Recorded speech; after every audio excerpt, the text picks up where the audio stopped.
Hi to those people who've just joined. We're just going to wait a couple of minutes and then we're going to get started with the seminar about maybe 1 or 2 minutes past.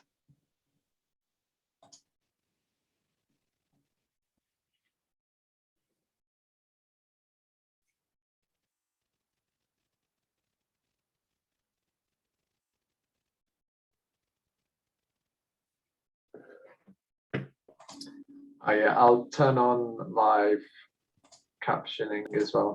So.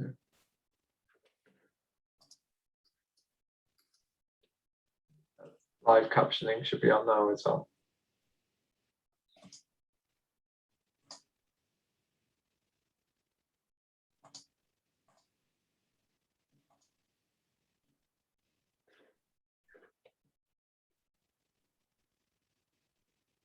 To those people who've just joined, thanks for joining. We're just going to wait another minute or so for just to let other people join before we get started.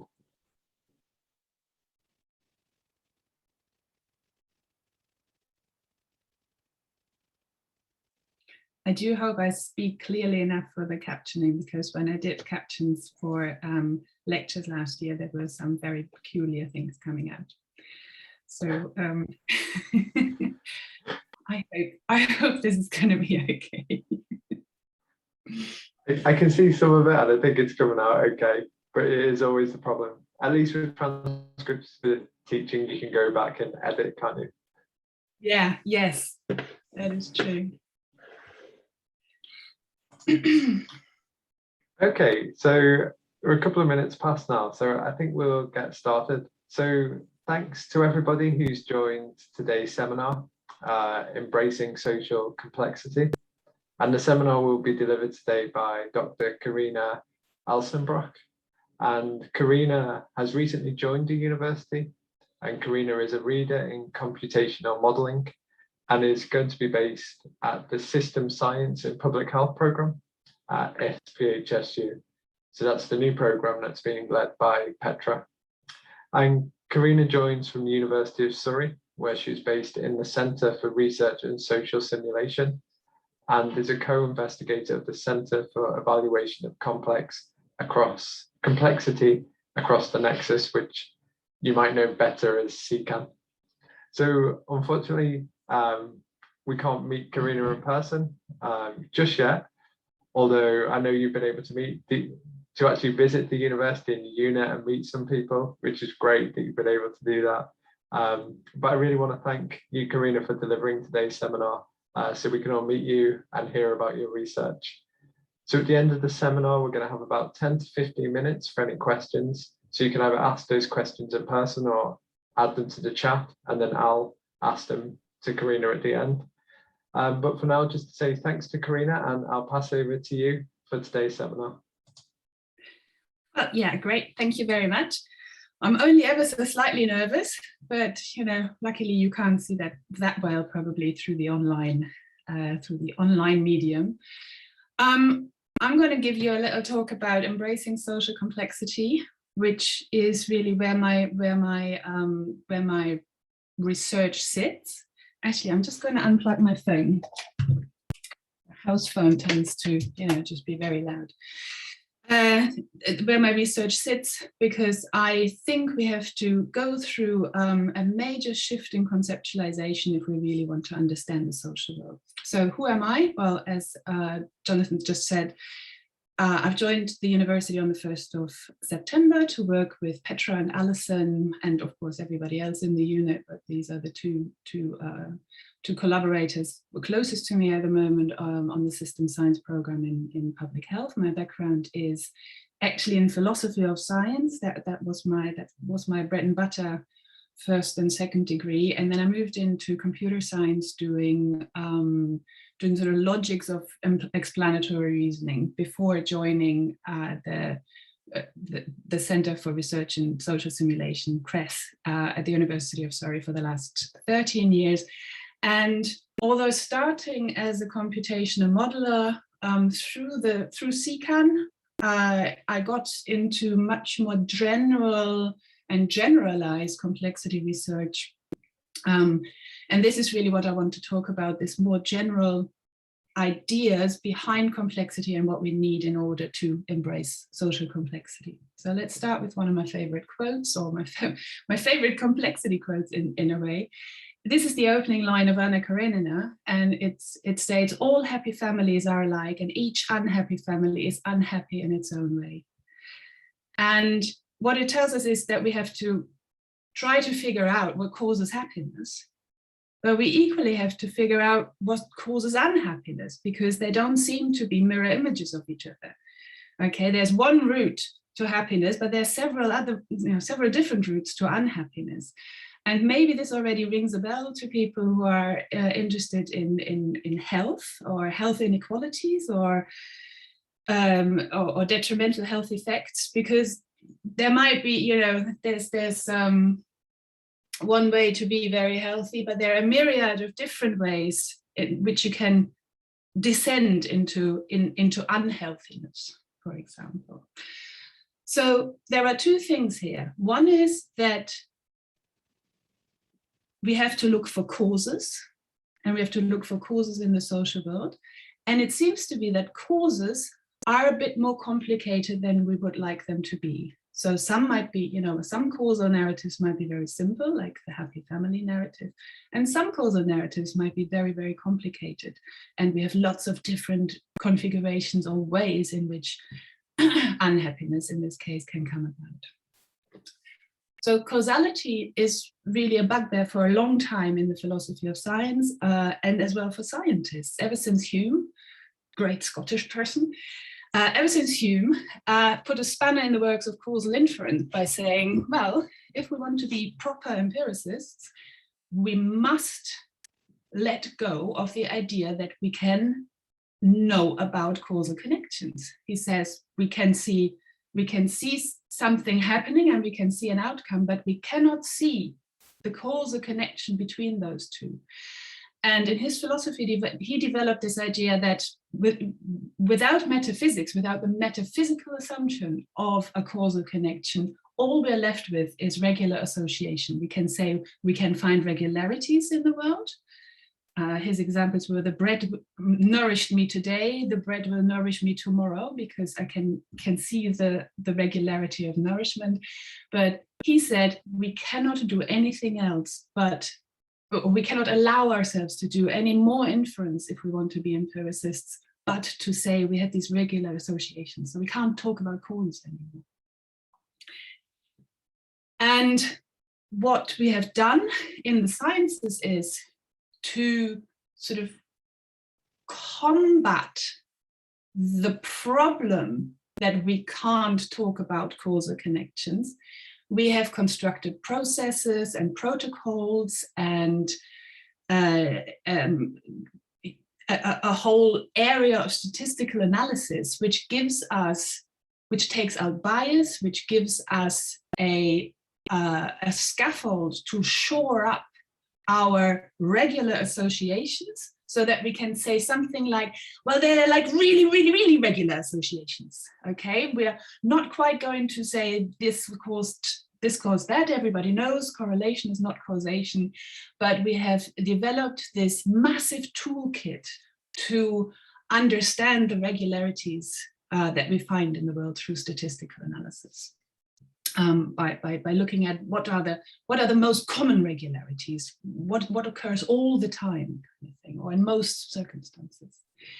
And the other way to deal with the problem of regular association and not being able to talk about causes is to have rather than having this large data set statistical analysis, to say, okay, the only way we can try and grapple with the problem of causality is by taking an experimental or semi-experimental starting point or methodology.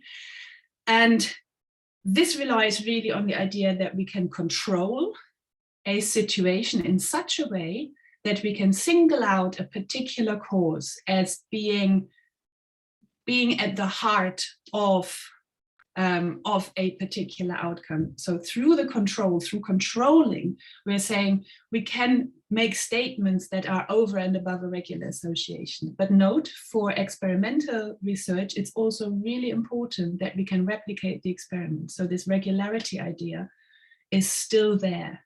Okay, we need to be able to produce causes as regular associations. That's what we're left with after, in a human perspective of causality, which really runs through a lot of the social sciences. Now, this is if we want to generalize about causation in the social sciences. And the counterpoint to that is a position, of course, that says we can't do that. We don't have these generalizable rules or laws or causal inferences that we can make. Instead, all we can do in the social sciences is understand small-scale, qualitative facts about the social world rather than generalizable facts. So this is your qualitative methods of interviews or observations, focus groups, which are really in depth and are taking into account that the social world is built on causal narratives of people.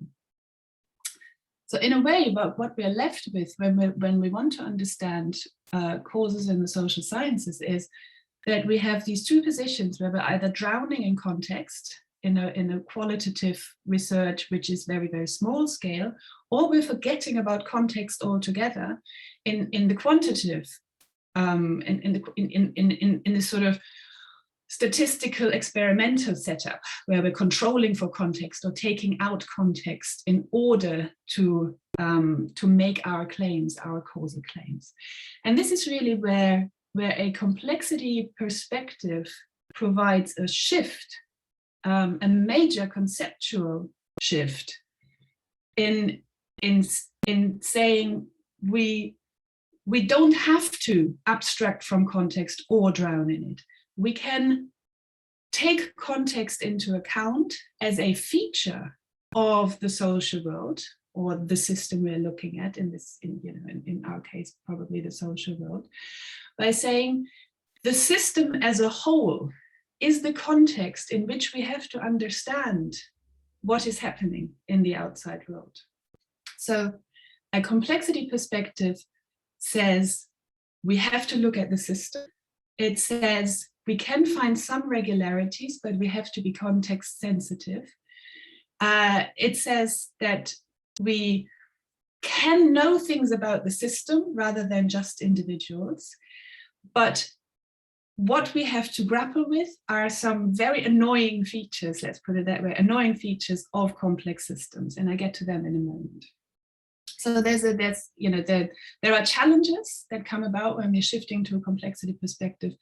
But I think what is even more important is that it offers great possibilities. It really offers us a change in perspective that will help us to gain a deeper understanding of what is happening in the world around us, and hopefully give us a deeper understanding in such a way that we can better intervene in the world and bring about change. So this is sort of the storyline why we need a complexity shift, because we have got stuck in a conception of causality and a conception of how to deal with the social world that is actually, I think, not helpful for gaining understanding of society. So what is a complex system? I've given you a motivation why we have to shift to it. Now I give you what it is. So a complex system is a system that comprises many interacting parts with the ability to generate a new quality of macroscopic collective behavior. And that really, I think this is a very, very good definition. It's very simple, but it gives you the really important attributes of a complex system. And that is parts. A complex system consists of parts that are interacting with each other. And these interactions bring about system level attributes or system level features. And this is in a way all that a complex system is. There are more complicated complex systems and there are simpler complex systems, but all of them have parts that are interacting, and these interactions bring about behaviors at the system level that are unique to this particular complex system. So a complex system is not just a mess, okay? Not sometimes we have this idea, oh, this is really complex, that we don't want to even tackle it. Complex systems are not just a mess. Complex systems are really highly structured, okay? They can be very surprising, but they're not messy in that sense. Because we can start to understand what are the parts constituting this system, what are the interactions between the parts. But what we have to look at, or what we have to take into account when looking at complex systems is, first of all, that complex systems are constituted of heterogeneous parts. So heterogeneity is a big feature of complex systems. Often we think about heterogeneity, for example, as people being different from each other. So we have different genders or different sexualities or different heights or hair colors or dreams or goals, and then it becomes already a bit more difficult. But when we're looking at a complex system, or at society as a complex system, we have to go over and beyond the heterogeneity of people, and we have to say, well, a complex system is constituted of loads of different kinds of parts. So there are people in it, but there are also institutions, and there are artifacts, and there is nature, and there are networks, and all of these parts of a system are of a different kind. All these entities that are constituting the system are of completely different kinds. So it's not just loads of different people. It's people interacting with institutions, etc., etc., etc. So we have to look at the whole of the system that we want to understand, and understand that there can be loads of different entities. And that these entities interact in loads of different ways. They can be friends or foes, or they can be, they have power relationships, or they might be collaborating with each other, cooperating, exploiting each other. And all of these relationships are important to understand. So again, these are the constituent parts of a complex system. We have the entities or the parts, and we have the interactions of these entities and the parts. And as I said, complex systems are very, very structured. They're not messy as such. Through understanding the parts and the interactions, we can then understand features of the complex system, so relationships between different attributes of the system. And one of the features that is important when looking at complex systems is that they're bringing about non-linear relationships, right? So assumptions of linearity, linear relationships that we're often doing in the social sciences, should at least be dampened down. A second feature of complex systems that is really important, is possibly the most defining feature of complex systems, is the idea of emergence. And emergence is almost in the definition that we had of complex systems. We had these interacting parts that bring about a new macroscopic collective behavior.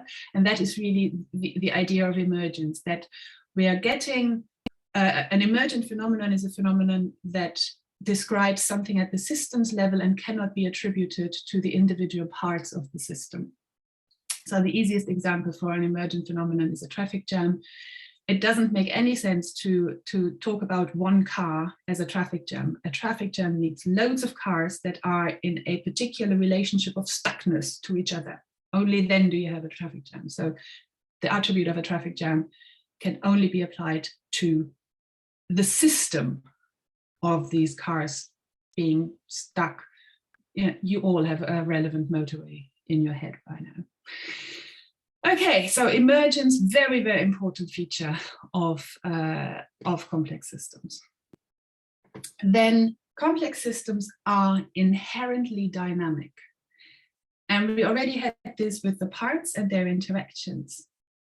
Complex systems are parts interacting in time and space with each other. And you can almost think about it as like, there's a buzz of these little things in the complex system constantly interacting with each other. But interestingly, complex systems display very, very high levels of stability. So if you look back in human history, we have long eras where very little shifts within societies. And then all of a sudden, there might be a revolution. But all the time, people are interacting with each other in particular ways, okay? But the overall system stays very, very stable. And this is something that we also have to, have to take into account when looking at complex systems, or when looking at society as a complex system. And it's something that we know about, or anyone knows about who works probably on health inequalities, for example, because we're trying to shift health inequalities, but nothing's shifting. It seems like there is a knot for certain features of the social world which we cannot intervene in, which we cannot shift. So we have this underlying buzz, but really high levels of stability as well in complex systems. But sometimes we also have change, we have radical change. And this is another sort of annoying feature of complex systems, but maybe also, well, it's also the feature that is most interesting to understand, maybe. So I talked about these stubborn stabilities and the complex system being in constant flux and evolving along its own little timeline, like a piece of knitting almost. But as every knitter knows, you may drop a stitch and the whole thing starts to unravel. And that's really something that can happen in a complex system as well. So radical change, long areas of stability or eras of stability, and then all of a sudden there's a change. And it's understanding both the stability of the system as well as the change in the system that is really the challenge for the social sciences, in particular policy relevant social science. So I gave you a little motivation for why a shift to complexity is a good idea. Then I gave you a little, very, very short sort of description of some features of complexity that are relevant. So what do we have to do if we want to embrace complexity? And I think to embrace complexity, we really have to be serious about making a proper epistemological and methodological shift, okay? It's not tinkering at the edges. It's a mental shift away from traditional ideas of compartmentalization, measurement, and control, if we want to really embrace social complexity. And where we have to take them is, we have to, first of all, acknowledge that we're part of the complex system. So our research and our understanding of the complex system is already also an intervention in the complex system, potentially. And this is one of my favorite pictures symbolizing the idea of social research. So here we have a line of people and a girl putting a magnifying glass to have a closer look at this one particular person, but the sun rays are bundled through the looking glass and actually kill that person. So I think this is a very, very beautiful symbolization of what can happen in social research. So we have to understand that we're part of this this complex system, and that we're intervening in it potentially. Okay. We have to also understand that the patterns we're recognizing when it comes to a complex system, a system's perspective is a representation of the world we are trying to understand. And I think we have to recognize that our representation is a conversation between our system description and the real world outside. So a critical realist perspective, or maybe a sort of David Byrne complex realism perspective, is needed as a conceptual shift to embrace social complexity. And finally, but I think very, very importantly, we have to very much think about measurement in the sense that, it's great that we have measurements, and it's great that we have measures. But when it comes to understanding complex systems, we will inevitably get to points of the system which we can't measure.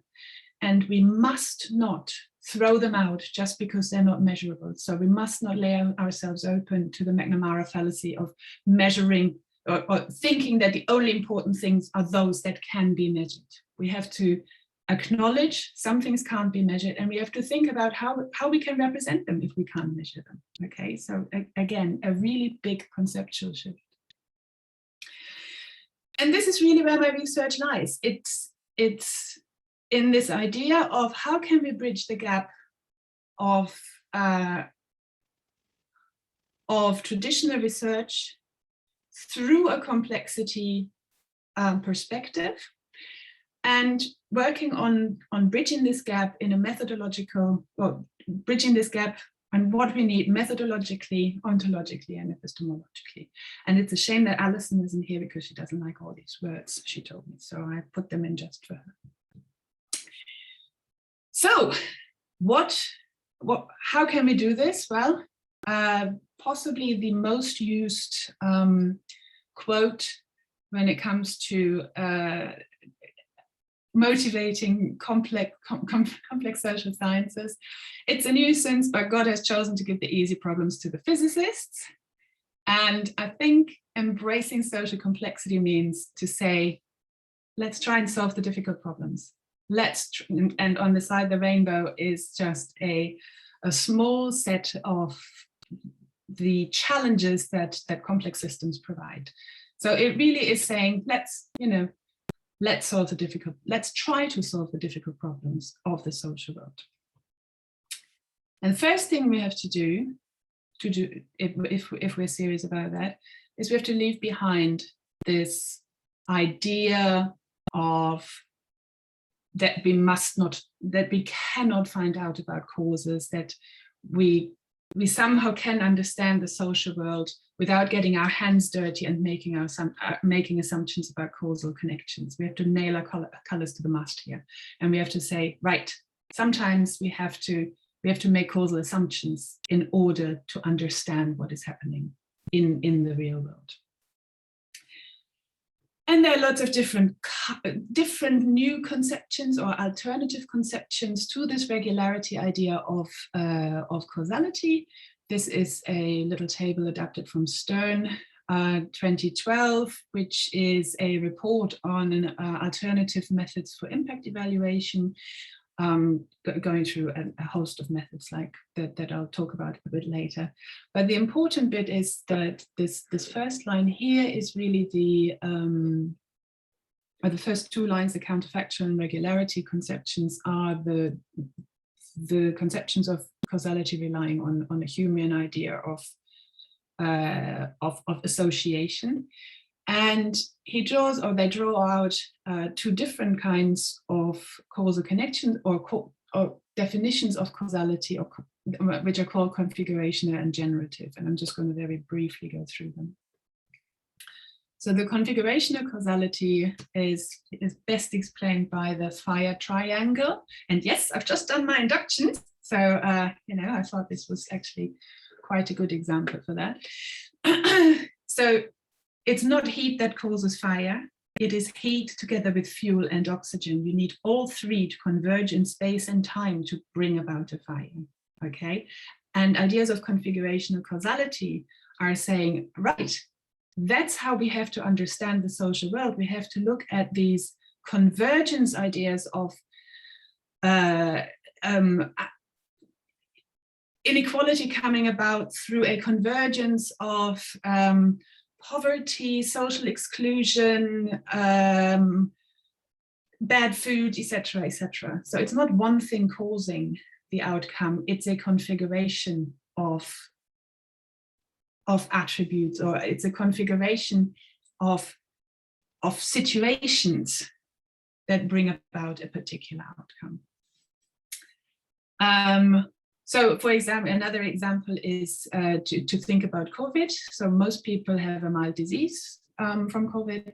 But there are some people who have very serious complications. So it's not the virus that is it's not a killer virus, but there are some configurations of vulnerabilities which together with the virus bring about severe complications, okay?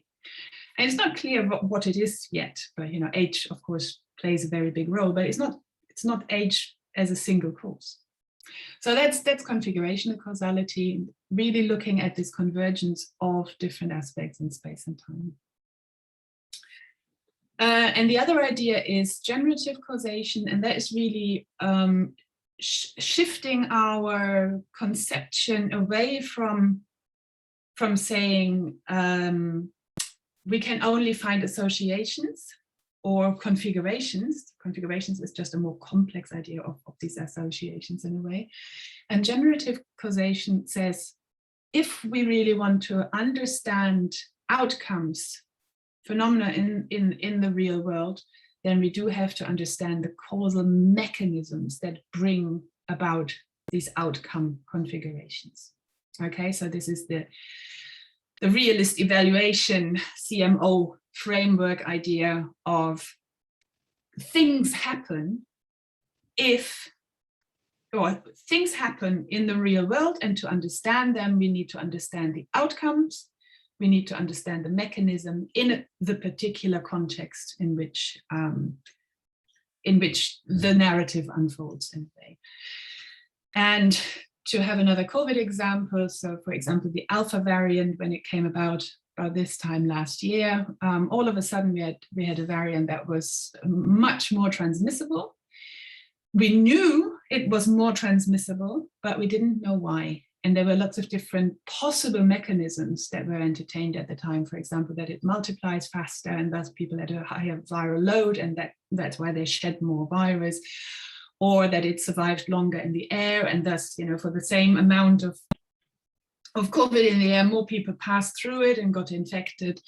But it's really important to understand what is the actual mechanism that brings about this higher transmissibility, because of course interventions will be potentially very different depending on what the mechanism is, right? So I can't give you a good example, but I hope you see what I mean, that depending on what it is that brings about a particular outcome, it makes a difference to how we can intervene in those things. So we have these new conceptions or new causal conceptions of causality, the configurational causality and the generative causality, where we have to look at convergence in time and space of particular attributes or of particular or really eliciting the mechanism that brings about a particular outcome. Okay, and luckily there are loads of different methods that help us do this or help us grapple with these new kinds of causality. For example, qualitative comparative analysis, which is a really, it's a method based on set theory, and it really tries to draw out particular configurations of causal attributes that are necessary or sufficient for particular outcomes.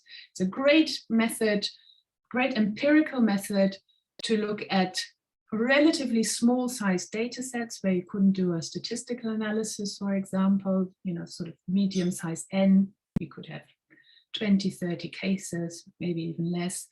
For example, it's often used for country comparisons or city comparisons, or these kind of case comparisons. You need a set of cases, and then you can compare them on what is similar and what is different between them. And here on the side, the little rainbow is just indicating very roughly which attributes of complex systems the particular method is good at tackling. Okay, so qualitative comparative analysis is a really nice method to look at for configuration and causality. Other methods that I haven't included here as a slide are sort of cluster analysis on big data. It relies on similar ideas of grouping things together on similarity and differences between them, to understand which attributes are important in relation to a particular outcome or a particular thing that we're interested in. Another method I want to introduce is process tracing, and that is very much a method for generative causality. It comes from historic research and is now widely applied in evaluation research for impact evaluation. And process tracing is the method of Sherlock Holmes in a way. It's trying to solve the murder mystery. It's tracing back what happened. What happened for this person to end up dead in the field. And what it does really well is to understand these little quirky moments that bring about change. So it could be a charismatic individual taking over an organization and making massive changes and taking this organization to success, or it might be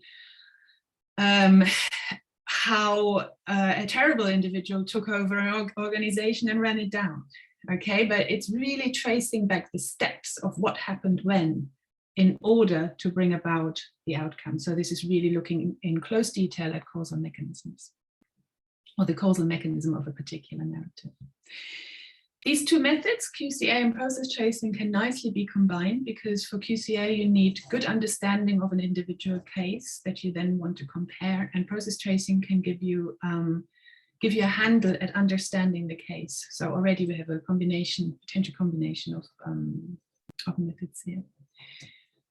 Systems mapping is a great method to understand complex systems, of course, whereas QCA and process tracing are very empirical methods. They're looking at, are empirical methods. Systems mapping is a participatory method.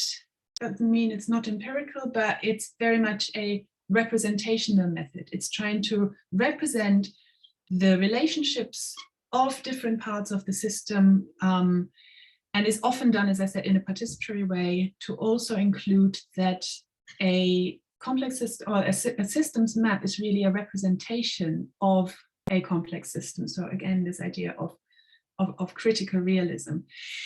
It's a really good method to understand, or to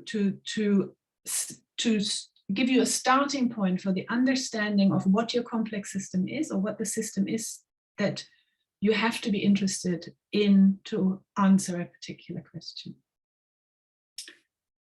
And then we have system dynamics, which is a systems level simulation method. Here again, we're representing the system at the system level. So we're saying these are different parts of the system that are related in particular ways. But whereas the system map is a static representation, a system dynamics model would give you the possibility of evolving the system through time and understand changes at the system level that are happening in the system. So it helps you to understand blockages, for example, of feedback loops or cascades within a system. And finally, my bread and butter method for many years, agent-based modeling. This is really the method that is most closely related to complex systems, to complex systems and to understanding social complexity, simply by it being a method that replicates the complex system idea as a simulation, in the sense that it's saying, let's define the little constituent parts of the complex system and their interaction over time. And then through the simulation, through letting these parts interact, we can generate or recreate the macro level outcomes that are the emergent features of a complex system. So here on the side, the rainbow, it's a method that really tackles most of the challenges complex systems provide us. I have taken out the perspectives aspect, which was very, very big in the participatory methods, like the systems mapping, for example, that I introduced. That is a bit unfair because you can do participatory agent-based modeling, and I think that it's done increasingly now. So, but sorry, but a lot of models are not done in a participatory way. So a lot of them are built without it. But a really interesting article on this is how you can use agent-based models as discussion tools to elicit information from stakeholders. And that is an article that's called something like Agent-Based Models as Interested Amateurs by my colleague, Peter Barber-Johnson. It's a really, really interesting article. Okay, so these are all, you know, lovely methods that help us grapple with these new kinds of causality that we have to embrace if we are serious about embracing social complexity. And I just want to make sure, put a little disclaimer in here. I just want to make sure that you don't think I want to throw out all the wonderful methods that we have already. I really don't. My point is the old adage of a man with a hammer, to a man with a hammer, everything looks like a nail. And all I'm saying is we definitely keep the hammer. Some things are nails, but there are loads of different ways to stick a poster up a wall. Okay. And this is really the idea that we need to enlarge our toolbox in order to understand the social world. And I hope I convinced you that if we're serious about this, we do have to make a large conceptual shift. But there is a lot of development of interesting methods that can help us to make the shift and can support us to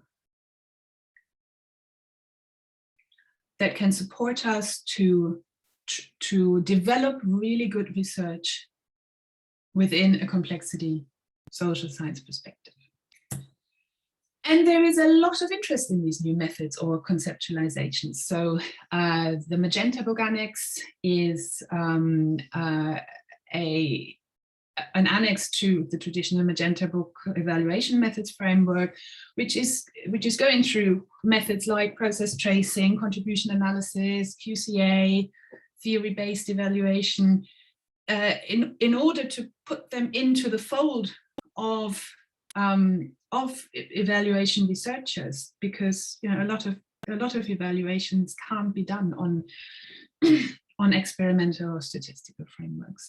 So we have the Magenta Organics, we have a really interesting methods tool that was developed by my colleague Barbara Bafani together with there's a nice version on the CCAN website, and that is really it's a spreadsheet tool that asks you to tell it what kinds of questions you want answered, and it then gives you a selection of methods that will help you answer these particular questions. A really cool tool.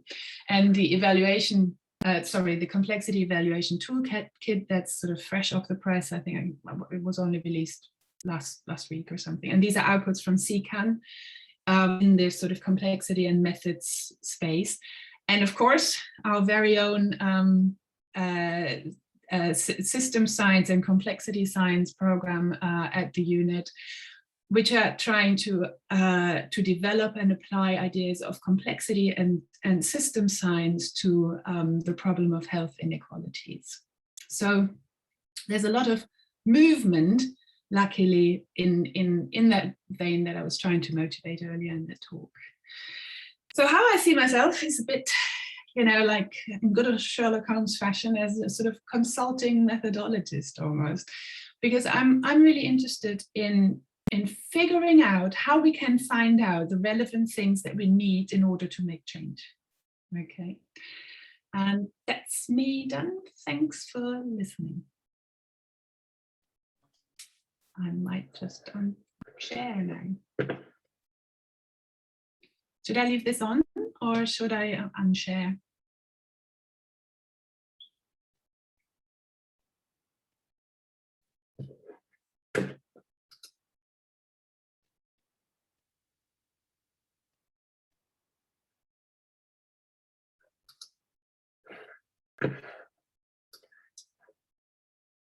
Unshare, thanks.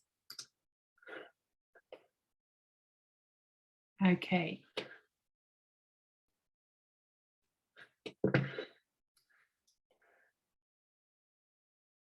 So I have a question here in the Q&A. I don't know who sees what or whatever.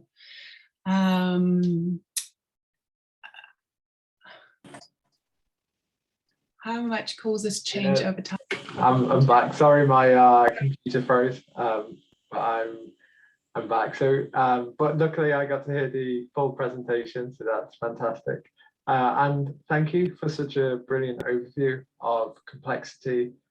And I found it really interesting seeing the different methods that are available, different opportunities for people to, understand complexity. That was really great. So thank you very much. And we've got time to open up for some question and answer. So people could either, if they've got a question they'd like to ask to Karina, you could either raise your hand and unmute and ask the question, or add the question to the chat box, and I will answer it for you. So if anyone would like to ask a question, please raise your hand. That would be fantastic. But I had a question for you, Karina. I was really interested, as you're moving to Glasgow, what your first sort of research projects will be in the unit. Well, that is still somewhat to be determined together with Petra and Alison. So the first brainstorming thoughts that we had were combining things about digital mirrors to build a sort of ABM infrastructures to help us understand changes or these sort of stuck points about health inequalities. So this was one of the starting points that we were thinking about, but we haven't really completely got the full idea of what we're going to do. But one of the things that I have now started to do is to be part of CIFA and get into the CIFA framework of applying system science within public health research. So that's at the moment my first project. That's fantastic. That's really good. Okay, we have a question in the Q&A, which I would like to go through. So how much causes change over time in different contexts? For example, income generation in the 19th century is different than today in a communist regime, has different causes compared to a neoliberal regime. So how can we make causal claims without being over-deterministic, and how much the causal claims we make depend on the epistemological or even ontological assumptions we make and perceptions we already have about the world? I think it's a really fascinating question that I will not be able to answer, but I think what is really important is what you're saying about we can't say this is, these two things are linked like that. They are linked in a particular context. So I was thinking about earlier, as an example as well, as you're just saying, income, so health inequalities 100 years ago would have had completely different causes from now, right? I mean, it would have been people working in mines, or general air quality, or. And a lot of them are no longer pertaining now, and we still have these inequalities. So, the outcome might be the same, but the causes can be very, very different in different contexts. And I think this is really the important thing to understand in social research, that the regimes, as you say, or the cultures, or the actual context which we are looking at make a difference to what is happening. Okay, so now I know who asked the question, so that's very good. Thank you. Yeah, that was Harry. I can't see I don't know what's happened. My computer's got a bit weird, but I can't see the questions. Lawrence has added a question, which I can't see this time. So Lawrence says, decision makers and research funders like to consume or fund research that gives clear answers to specific questions. So how does complexity science handle that? I think actually complexity science is a great opportunity for exactly that, because what complexity social science forces you to do is look at a specific time, space, now this is where I want to make change, rather than a generalized answer. And I think that by giving research funders or policymakers a complexity-based research project, we can much better handle the specificity that you are asking for here. On the clear answers, okay, that can be a bit tricky. So, but I think this is really also something that the Magenta book annex actually makes a difference already, and that is also partly tackled in the complexity evaluation toolkit, I think it's called, where it goes back to this, to what I said about, for example, measurement. We have to allow ourselves to be honest about things that we can't measure. And I know funders or policymakers don't like that, but I think we have to start convincing them that it's important nonetheless. So that would be my answer on the clear answers. The specific is easy with complex systems, the clear, not so much maybe.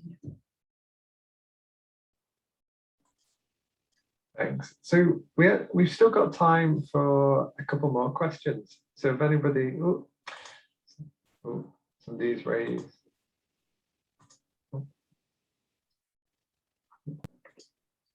Mark, I'm going to allow Mark to talk, and Mark, you should be able to unmute now. Great, thanks, John, and thanks, Karina. That was a really cool talk. A question about how these kind of methods and approaches compared to what we often do in public health. So like public health policy in Scotland often aims to produce change for everyone in the population. So minimum unit pricing, it potentially affects everyone, but there's benefits for specific groups. And in Scotland, we've got really good information about the demographics and health of just about everyone, really. But we don't know really that much about interactions or connections between people. And you mentioned that's part of complexity. Now, methods like the epidemiological approach and microsimulation models, they don't need that type of data on interactions. They can work, with the data that we have to hand. So what is the role of these methods whenever we're trying to answer population level questions, given that we don't know about the interactions that may be important? Well, I mean that you might have seen the absence of microsimulation in the talk. I think microsimulation, for example, is a fantastic method to understand or predict, forecast particular developments on the kind of data that you say is available. And I think this is great. So for resource planning, etc., microsimulations are great. And what you're saying, how can we model the complexity without having knowledge about the data? That is really the thing. Well, in order to embrace complexity, we have to start collecting or thinking about collecting this data. That said, I would be quite careful about saying, and once we have the data, then we have these really, really cool models which can give us complete forecasts of what will happen in society. So I'm very much of the opinion that if you want to do detail level forecasts, microsimulation and the kind of data you have there and the way you can implement it is actually really good.